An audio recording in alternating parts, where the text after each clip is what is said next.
Friends, welcome to let's educate. आज है 12 फरवरी 2021। आज के करंट अफेयर में कुछ इंपॉर्टेंट क्वेश्चन को समझेंगे जो सभी एग्जाम के लिए इम्पोर्टेंस है। फर्स्ट क्वेश्चन है, इंडिगो एयरलाइंस कंपनी ने किसे अपना नया मुख्य वित्तीय अधिकारी सीएफओ नियुक्त किया है? किसे नियुक्त किया है इंडिगो एयरलाइंस कंपनी ने? जितेन चोपड़ा को इंडिगो एयरलाइंस कंपनी ने अपना नया मुख्य वित्तीय अधिकारी सीएफओ नियुक्त किया है। इस क्वेश्चन का बी ऑप्शन सही है। ठीक है, फिर इसके बारे में कुछ इंपॉर्टेंट जानकारी को समझ लेते हैं। इंडिगो भारत की एयरलाइंस कंपनी है और इसकी स्थापना 2005 में हुई है और इंडिगो एयरलाइंस के मुख्यालय है गुरुग्राम। ठीक है फ्रेंड्स। चेयरमैन है दामोदरन इंडिगो एयरलाइंस के और सीईओ हैं रोनो दत्ता। सीएफओ बने हैं जितेन चोपड़ा। ठीक है, किसके? इंडिगो एयरलाइंस के। टॉप 5 कंपनियों के रिवाइज कर लेते हैं, कौन सीईओ बने हैं। ठीक है, फेसबुक के वर्तमान में सीईओ मार्क जुकरबर्ग बने हैं। विकिपीडिया के सीईओ जिमी वेल्स बने हैं। अमेजॉन के सीईओ एंडी जेसी बने हैं। फ्लिपकार्ट के सीईओ कौन बने हैं? कल्याण कृष्णमूर्ति बने हैं और डेल के सीईओ माइकल डेल बने हैं। नेक्स्ट क्वेश्चन है, wild life photograph of the year 2021 से सम्मानित किया गया है। किसे? रॉबर्ट इरविन को wild life photograph of the year 2021 से सम्मानित किया गया है। इस क्वेश्चन का ए ऑप्शन सही है। इसके बारे में कुछ इंपॉर्टेंट पॉइंट को समझ लेते हैं फ्रेंड्स। ठीक है, Australian wildlife photograph Robert Irwin ने wildlife photograph of the year people choice award प्रतियोगिता में पहला पुरस्कार जीता है। ठीक है, पहला पुरस्कार जीता ऑस्ट्रेलिया वाइल्ड लाइफ फोटोग्राफ से। कौन? रॉबर्ट इरविन ने। और रॉबर्ट इरविन ने बुश फायर नामक इमेज के लिए यह पुरस्कार जीता है। ठीक है, रॉबर्ट इरविन ने किसके लिए ये पुरस्कार जीता है? बुश फायर नामक इमेज के लिए यह पुरस्कार जीता है। टॉप 5 पुरस्कार के बारे में हम सब रिवाइज कर लेते हैं फ्रेंड्स। ठीक है, सी रंगनाथ को 2020 में पीसी महालनोबिस पुरस्कार से सम्मानित किया गया है। ठीक है, और नवीन पटनायक को पेटा इंडिया ने हीरो टू एनिमल अवार्ड से सम्मानित किया गया है। मार्के लुकास को मैन बुकर इंटरनेशनल प्राइज 2020 से सम्मानित किया गया है। ठीक है, ग्रेटा थनबर्ग को गुलबेकिंग पुरस्कार 2020 से सम्मानित किया गया है। अमर्त्य सेन को अर्जुन बुक ट्रेड के शांति पुरस्कार से सम्मानित किया गया है। किससे अमर्त्य सेन को सम्मानित किया गया है? जर्मन बुक ट्रेड शांति पुरस्कार से अमर्त्य सेन को सम्मानित किया गया है। ये 5 पुरस्कार से सम्मानित किए गए के बारे में रिवाइज था फ्रेंड्स। नेक्स्ट क्वेश्चन है, पार्लियामेंट्री मैसेंजर इन राजस्थान पुस्तक लॉन्च हुई है। यह पुस्तक किसने लॉन्च की है? यह पुस्तक किसने लिखी है? ठीक है फ्रेंड्स, पार्लियामेंट्री मैसेंजर इन राजस्थान पुस्तक लॉन्च हुई है। यह पुस्तक किसने लिखी है? यह पुस्तक के.एन. भंडारी ने लिखी है। ठीक है, यह पुस्तक किसने लिखी है? के.एन. भंडारी ने। इस क्वेश्चन का सी ऑप्शन सही है। टॉप 5 बुक को रिवाइज कर लेते हैं फ्रेंड्स। ठीक है, your best day in today पुस्तक किसने लिखी है? अनुपम खेर ने लिखी है। किसने लिखी है? अनुपम खेर ने। आई एम नो मसीहा पुस्तक किसने लिखी है? सोनू सूद और मीनार अय्यर ने लिखी है। और ओह मिजोरम पुस्तक किसने लिखी है? पी.एस. श्रीधर पिल्लई ने लिखी है। Overdraft saving the India saver पुस्तक किसने लिखी है? उर्जित पटेल ने लिखी है। ठीक है, एन ईरा ऑफ डार्कनेस पुस्तक किसने लिखी है? शशि थरूर ने लिखी है। नेक्स्ट क्वेश्चन है, एसबीआई ने वित्त वर्ष 2020 और 21 के लिए भारत की जीडीपी कितने प्रतिशत रहने का अनुमान लगाया है? कितने प्रतिशत रहने का भारत की जीडीपी का अनुमान लगाया है एसबीआई ने? ये लगाया है -7.0% का एसबीआई ने वित्त वर्ष 2020 और 21 के भारत की जीडीपी का अनुमान लगाया है। कितने? -7.0% का। इस क्वेश्चन का ए ऑप्शन सही है। इसके बारे में कुछ इंपॉर्टेंट पॉइंट को समझ लेते हैं। ठीक है फ्रेंड, जीडीपी क्या है? इसका फुल फॉर्म है ग्रॉस डोमेस्टिक प्रोडक्ट। क्या है? ग्रॉस डोमेस्टिक प्रोडक्ट, सकल घरेलू उत्पाद। इसे हिंदी में कहेंगे सकल घरेलू उत्पाद। ठीक है, इसके बारे में कुछ समझ लेते हैं। किसी निश्चित चालू वर्ष में किसी राष्ट्र द्वारा उत्पादित समस्त वस्तुओं व सेवाओं के कुल मूल्य को सकल घरेलू जीडीपी उत्पाद कहते हैं। भारतीय स्टेट बैंक एसबीआई के आर्थिक अनुसंधान विभाग ने वित्त वर्ष 2020 से 21 के लिए भारत के जीडीपी अनुमानों को संशोधित करते हुए 7.0% तक संकुचित, कितना किया है? संकुचित कर दिया है 7.0% तक। और इसे एसबीआई ने पहले जीडीपी का अनुमान -7.04% पर लगाया था। ठीक है, एसबीआई के बारे में कुछ रिवाइज कर लेते हैं फ्रेंड्स। ठीक है, SBI state bank of India. SBI का फुल फॉर्म है स्टेट बैंक ऑफ इंडिया और हिंदी में इसे भारतीय स्टेट बैंक कहेंगे। और इसकी स्थापना कब हुई थी भारतीय स्टेट बैंक की? 1 जुलाई 1955 में। भारतीय स्टेट बैंक का मुख्यालय है मुंबई। कहाँ है मुख्यालय इसका? मुंबई में। और पुराना नाम इसका क्या था एसबीआई का? Imperial Bank of India. क्या है? Imperial Bank of India.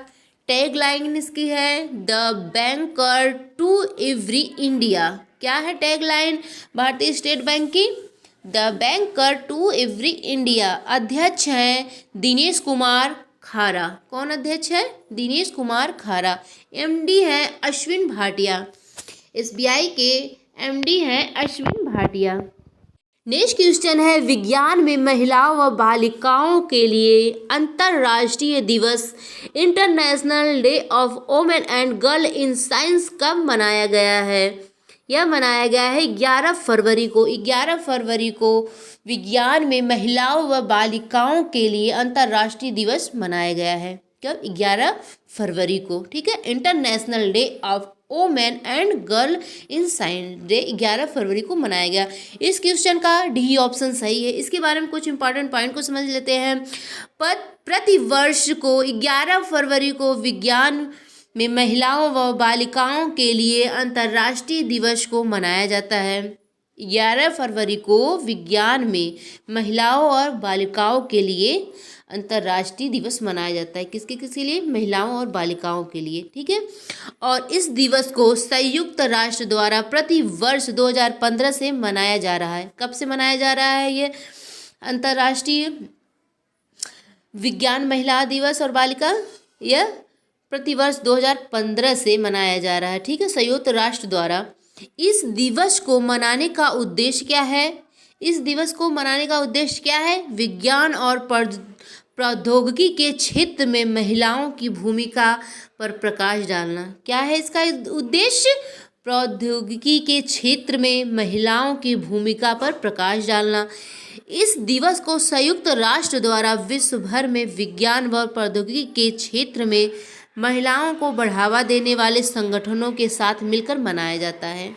ठीक है फ्रेंड, विज्ञान में महिलाओं व बालिकाओं के लिए अंतर्राष्ट्रीय दिवस 2021 की थीम क्या थी? क्या थी थीम? थीम है women scientist at the forefront of the fighter against कोविड-19। यह विज्ञान में महिलाओं व बालिकाओं के लिए अंतर्राष्ट्रीय दिवस 2021 की थीम थी। ठीक है, थीम है। जनवरी महीने के महत्वपूर्ण दिवस को रिवाइज कर लेते हैं फ्रेंड। ठीक है, वैश्विक परिवार दिवस कब मनाया गया? 1 जनवरी को। डीआरडीओ दिवस की स्थापना 1 जनवरी को मनाया गया। विश्व ब्रेल दिवस कब मनाया जाता है? 4 जनवरी को। विश्व युद्ध अनाथ दिवस कब मनाया जाता है? 6 जनवरी को। प्रवासी भारतीय दिवस कब मनाया जाता है? 9 जनवरी को। और इसकी थीम थी कंट्रीब्यूटिंग टू एडमेनिरेबल भारत किसकी थीम थी? प्रवासी भारतीय दिवस की यह 2021 की थीम थी। ठीक है। और विश्व हिंदी दिवस कब मनाया जाता है? 10 जनवरी को। राष्ट्रीय युवा दिवस कब मनाया जाता है? 12 जनवरी को। और इसकी थीम थी युवा 2021 की थीम राष्ट्रीय युवा दिवस की क्या थी? युवा उत्सव नया भारत का। ठीक है। युवा उत्सव नए भारत का, ये इस 2021 की थीम थी राष्ट्रीय युवा दिवस की। ठीक है फ्रेंड्स। भारत सेना दिवस कब मनाया जाता है? 15 जनवरी को। अंतर्राष्ट्रीय शिक्षा दिवस कब मनाया जाता है? 24 जनवरी को। और इसकी थीम क्या थी? इसकी थीम थी recover and revitalization education for the कोविड-19 जनरेशन। ठीक है। और राष्ट्रीय बालिका दिवस कब मनाया जाता है? 24 जनवरी को। राष्ट्रीय मतदान दिवस कब मनाया जाता है? 25 जनवरी को। इसकी थीम थी making our voter empowered, vigilant, safe and informed. ये राष्ट्रीय मतदान दिवस 25 जनवरी 2021 की थीम थी। राष्ट्रीय पर्यटन दिवस कब मनाया गया? 25 जनवरी को। ठीक है। और इसकी थीम थी देखो अपना भारत। ये 2021 की थीम थी देखो अपना भारत। ठीक है। फरवरी महीने के महत्वपूर्ण दिवस को रिवाइज कर लेते हैं। विश्व आर्द्र भूमि दिवस कब मनाया गया? 2 फरवरी को। इसकी थीम थी वेटलैंड एंड वाटर। ठीक है। Wetland and water. और विश्व कैंसर जागरूकता दिवस कब मनाया गया? 4 फरवरी को। इसकी थीम थी 2021 की थीम थी I am and I will. ठीक है। विश्व कैंसर दिवस कब मनाया गया? 4 फरवरी को। और 2021 की थीम थी I am and I will. विश्व दलहन दिवस कब मनाया गया? 10 फरवरी को। और 2021 इसकी थीम थी nutrition seeds for a suitable future. ठीक है। ये इसकी थीम थी 2021 की। विश्व दलहन दिवस 10 फरवरी की यह थीम थी। नेक्स्ट क्वेश्चन है कर्नाटक का 31वां जिला कौन बन गया? ठीक है। विजयनगर कर्नाटक का 31वां जिला बन गया है। इस क्वेश्चन का ए ऑप्शन सही है। इसके बारे में कुछ कर्नाटक राज्य के बारे में कुछ रिवाइज कर लेते हैं। कर्नाटक की राजधानी है बेंगलुरु। ठीक है। इसके मुख्य मंत्री हैं BS येदियुरप्पा। कर्नाटक के गवर्नर हैं वजुभाई वाला। ठीक है। कर्नाटक के IS इसरो मुख्य बेंगलुरु में है। ठीक है। इसरो का मुख्यालय कहाँ है? कर्नाटक बेंगलुरु में। मुख्य न्यायाधीश है अभय श्रीनिवास ओका। लोकसभा सीट कर्नाटक में 28 है, राज्यसभा सीट 12 और विधानसभा सीट 224 हैं। ठीक है। 6 पड़ोसी राज्य हैं कर्नाटक के। कौन कौन से हैं? महाराष्ट्र, गोवा, केरल, तमिलनाडु, आंध्र प्रदेश, तेलंगाना। 6 राज्य कर्नाटक के पड़ोसी हैं। महाराष्ट्र, गोवा, केरल, तमिलनाडु, आंध्र प्रदेश, तेलंगाना। ठीक है। ये पड़ोसी राज्य है कर्नाटक के। नेक्स्ट क्वेश्चन है किस भारतीय एयरपोर्ट ने एशियाई world's voice of the customer award जीता है? ठीक है। इस क्वेश्चन का बी ऑप्शन सही है। केम्पे गौड़ा इंटरनेशनल एयरपोर्ट बेंगलुरु ने भारतीय एयरपोर्ट ने एशियाई world virus of the customer award जीता है। इस क्वेश्चन का बी ऑप्शन सही है। इसके बारे में कुछ इंपॉर्टेंट पॉइंट को रिवाइज कर लेते हैं। वायरस ऑफ द कस्टमर उन हवाई अड्डों को मान्यता प्रदान करता है जो अपने ग्राहकों को प्राथमिकता देते हैं। ठीक है। किसको प्राथमिकता देते हैं? अपने ग्राहकों को। बेंगलोर इंटरनेशनल एयरपोर्ट लिमिटेड या केम्पे गौड़ा इंटरनेशनल एयरपोर्ट बेंगलुरु को यह सम्मान कोविड-19 के प्रकोप के बाद संदेश को फैलाने और यात्रियों के विश्वास को पुनर्निर्माण के लिए दिया गया है। ठीक है। नेक्स्ट क्वेश्चन है 101 शहीद कोरोना योद्धा की याद में किस राज्य के मुख्यमंत्री ने कोविड योद्धा स्मारक बनाने की घोषणा की है? किस राज्य ने की है यह घोषणा? उड़ीसा राज्य ने 101 शहीद कोरोना योद्धाओं की याद में कोविड योद्धा स्मारक बनाने की घोषणा की है। इस क्वेश्चन का बी ऑप्शन सही है। ठीक है। कुछ इंपॉर्टेंट पॉइंट को रिवाइज कर लेते हैं। उड़ीसा के मुख्यमंत्री नवीन पटनायक ने भुवनेश्वर में कोविड योद्धा स्मारक बनाने की घोषणा की है। जिसमें शहीद होने वाले 101 कोरोना योद्धा का नाम लिपिबद्ध किया जाएगा। ठीक है, कितने योद्धाओं का नाम लिपिबद्ध किया जाएगा? 101 कोरोना योद्धाओं का नाम लिपिबद्ध किया जाएगा। उड़ीसा राज्य के बारे में कुछ जान लेते हैं। उड़ीसा राज्य की स्थापना कब हुई थी? 1 अप्रैल 1936 में, और इसकी राजधानी है उड़ीसा की भुवनेश्वर। मुख्यमंत्री हैं नवीन पटनायक। ठीक है, गवर्नर हैं गणेशी लाल। उड़ीसा के गवर्नर हैं गणेशी लाल। मुख्य न्यायाधीश हैं एस मुरलीधर। लोकसभा सीट 21 है उड़ीसा में, राज्यसभा सीट 10 और विधानसभा सीट कितनी है उड़ीसा में? 147।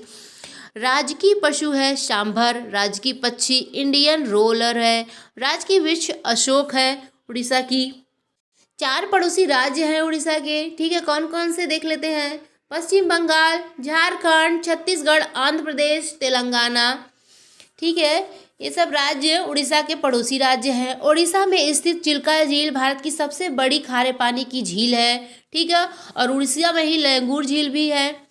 भारत का सबसे लंबा बांध हीराकुंड बांध, यह भी उड़ीसा राज्य के में है, महानदी पर स्थित है। ठीक है, कहाँ हीराकुंड बांध स्थित है? किस पे बना है? महानदी पर, और ये उड़ीसा राज्य में है। ठीक है, अब्दुल कलाम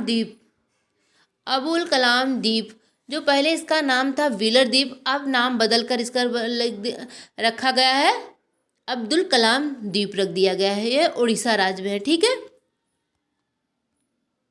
नेक्स्ट क्वेश्चन है, कारपोरेट उत्कृष्टता के लिए इकोनॉमिक्स टाइम अवार्ड में business reform of the year award 2021 किसने जीता है? किसने जीता है?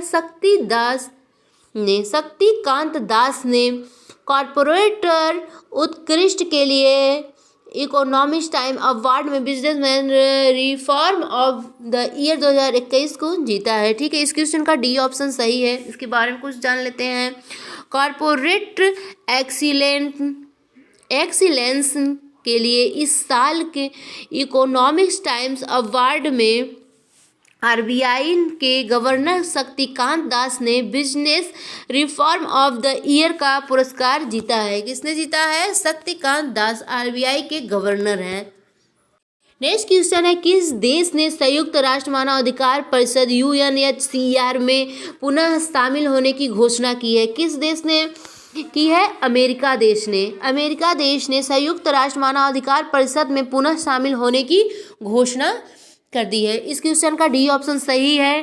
ठीक है, इसके बारे में कुछ इंपॉर्टेंट पॉइंट को समझ लेते हैं। अमेरिका के जो बाइडेन प्रशासन ने संयुक्त राष्ट्र मानव अधिकार परिषद में फिर से शामिल होने का निर्णय ले लिया है। ठीक है, और अमेरिका ने वर्ष 2018 में डोनाल्ड ट्रंप कार्यकाल में परिषद से हटाने का फैसला लिया था। ठीक है, किसने फैसला लिया था हटाने का? डोनाल्ड ट्रंप ने 2018 में फैसला लिया था हटाने में, पर जो बाइडेन ने इसमें शामिल हो संयुक्त राष्ट्र मानव अधिकार परिषद में फिर से शामिल होने का फैसला कर लिया है।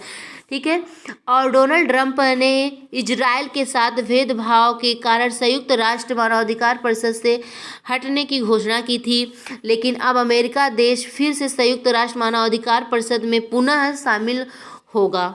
ठीक है, संयुक्त राष्ट्र मानवाधिकार परिषद के बारे में कुछ रिवाइज कर लेते हैं।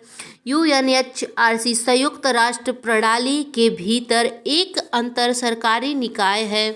यह एजेंसी दुनिया भर में मानव अधिकार के प्रचार और संरक्षण को मजबूत करने में शामिल है। यह एजेंसी मानव अधिकारों के उल्लंघन की स्थिति का अवलोकन करती है। क्या करती है? मानव अधिकार के उल्लंघन की स्थिति का अवलोकन करती है यह एजेंसी। इस परिषद को 2006 में संयुक्त राष्ट्र महासभा के प्रस्ताव 60-251 द्वारा बनाया गया था। ठीक है, यूएन का फुल फॉर्म है यूनाइटेड नेशन। ठीक है, संयुक्त राष्ट्र। इसकी स्थापना हुई थी 24 अक्टूबर 1945 में। इसका मुख्यालय है न्यूयॉर्क, यूएसए में। सदस्य देश हैं कितने इसके? 193, और अध्यक्ष हैं एंटोनियो गुटेरेस। ठीक है, इसके अध्यक्ष है। दोस्तों, जितने अभी क्वेश्चन हम लोग पढ़ चुके हैं, देख चुके हैं, उसको फिर से रिवाइज कर लेते हैं। ठीक है, इंडिगो एयरलाइंस कंपनी ने किसे अपना नया मुख्य वित्तीय अधिकारी सीईओ नियुक्त किया है? जितेंद्र चोपड़ा को। नेक्स्ट क्वेश्चन है wild life photograph of the year 2021 से किसे सम्मानित किया गया है? रॉबर्ट इरविन को। नेक्स्ट है पार्लियामेंट्री मैसेंजर इन राजस्थान पुस्तक लॉन्च हुई है। पुस्तक किसने लिखी है? KN भंडारी ने। SBI ने वित्त वर्ष 2021 के लिए भारत की GDP कितने प्रतिशत रहने का अनुमान लगाया है? -7.0% तक रहने का अनुमान लगाया है। नेक्स्ट है विज्ञान में महिलाओं व बालिकाओं के लिए अंतर्राष्ट्रीय दिवस international day of women and girl in science कब मनाया गया है? 11 फरवरी को। कर्नाटक का 31वां राज्य जिला कौन बना है? कर्नाटक राज्य का 31वां जिला कौन सा बना है? विजयनगर बना है। किस भारतीय एयरपोर्ट ने ACI world virus of the customer award जीता है? कैंपेगौड़ा इंटरनेशनल एयरपोर्ट बेंगलुरु ने जीता है। 101 शहीद कोरोना योद्धाओं की याद में किस राज्य के मुख्यमंत्री ने कोविड योद्धा स्मारक बनाने की घोषणा की है? किस राज्य ने की है? उड़ीसा के मुख्यमंत्री ने यह घोषणा की है। ठीक है। नेक्स्ट है कॉर्पोरेट उत्कृष्टता के लिए इकोनॉमिक्स टाइम अवार्ड में business reform of the year award 2021 किसने जीता है? शक्तिकांत दास ने। ठीक है। नेक्स्ट क्वेश्चन है विश्व यूनानी दिवस वर्ल्ड यूनानी डे कब मनाया गया है? 11 फरवरी को। किस देश ने संयुक्त राष्ट्र मानव अधिकार परिषद में पुनः शामिल होने की घोषणा की है? किस देश ने की है? अमेरिका देश ने राष्ट्र मानव अधिकार परिषद में पुनः शामिल होने की घोषणा की है। फ्रेंड्स, आज का हमारा यही करंट अफेयर का वीडियो आपको अच्छा लगा हो तो जुड़ने के लिए लाइक और सब्सक्राइब कीजिएगा। मैं हूँ प्रीति सिंह। आप सभी का धन्यवाद फ्रेंड्स।